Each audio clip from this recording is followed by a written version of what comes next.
Greetings, law school applicants. My name is John Perdue, the Director of Recruiting and Community Engagement at Yale Law School.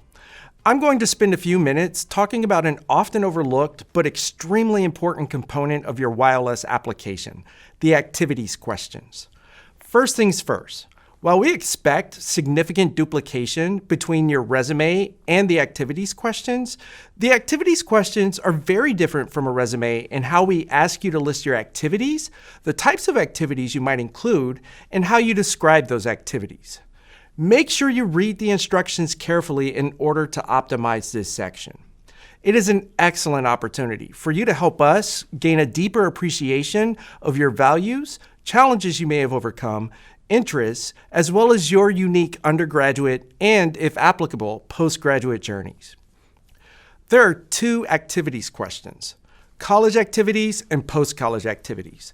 The college activities question asks you to list 3 types of activities: those from off terms, when you weren't taking classes, for example, those from terms when you were taking classes, and if necessary, other types of activities like capstone projects or significant personal or familial responsibilities.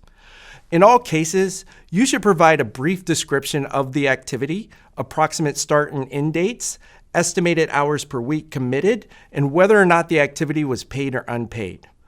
We ask you to list your activities in order of relative importance to you rather than in reverse chronological order, which is standard for a resume.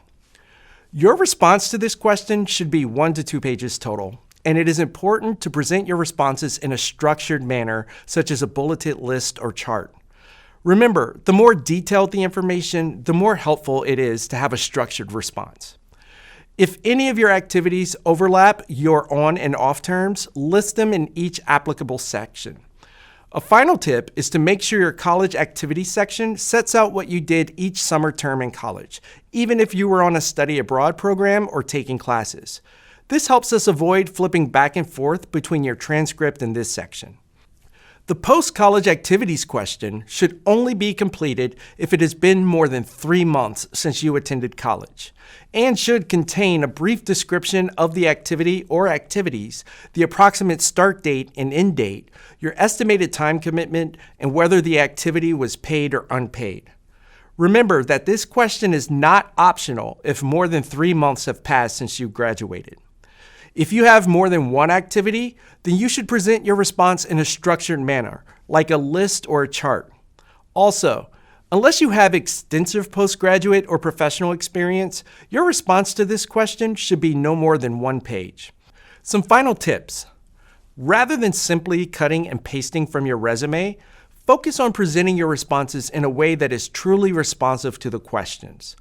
Please use reasonable font sizes, present your responses in a structured manner like a bulleted list or chart, and try to adhere to the page limits. And remember, the activities questions are a chance for us to learn not only what you did, but also what challenges you may have faced and what you value. We look forward to reading your responses.